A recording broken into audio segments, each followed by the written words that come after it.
नवापूर बस स्थानक सुशोभीकरण की सार्वजनिक आरोग्यावर घाला।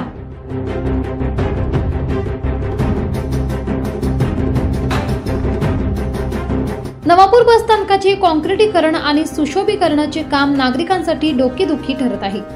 सौंदर्यीकरणाच्या नावाखाली सुरू असलेल्या कामाचा दर्जा अत्यंत सुमार असून ठेकेदाराच्या हलगर्जीपणामुळे स्थानिक रहिवासी आणि प्रवासी दोघेही त्रस्त आहेत। बस स्थानक परिसरात आजही मातीचे ढिगारे तसेच पडून आहेत। बस चालत असताना उडणारी धूळ श्वसनाचा त्रास निर्माण करत असून विशेषतः मागील गरीब वस्तीतील लहान मुले आणि वृद्ध या प्रदूषणाने अधिक आजारी पडत आहेत। उघडी गटारे आणि अस्वच्छतेमुळे डासांचा उपद्रव वाढला असून डेंग्यू व मलेरिया सारख्या रोगांचा धोका गंभीर आहे। स्वच्छ भारत अभियानाची ध्वनिफीत वाजवणाऱ्या प्रशासनाचे येथे प्रत्यक्षात कुठलेही स्वच्छतेचे प्रयत्न दिसून येत नाहीत।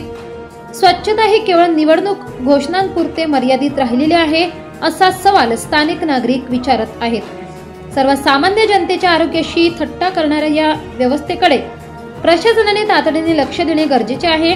ठेकेदाराकडून कामांची जबाबदारी निश्चित करून माती हटवणे, गटार झाकणे व नियमित स्वच्छतेसाठी कर्मचारी तैनात करणे हाच याचा योग्य तोडगा ठरेल। अन्यथा हे सुशोभीकरण नव्हे तर दुःख दुर्भावना बनून राहील। सम्राट V7 न्यूज साठी मुख्य संपादक रसिक गावित, नवापूर।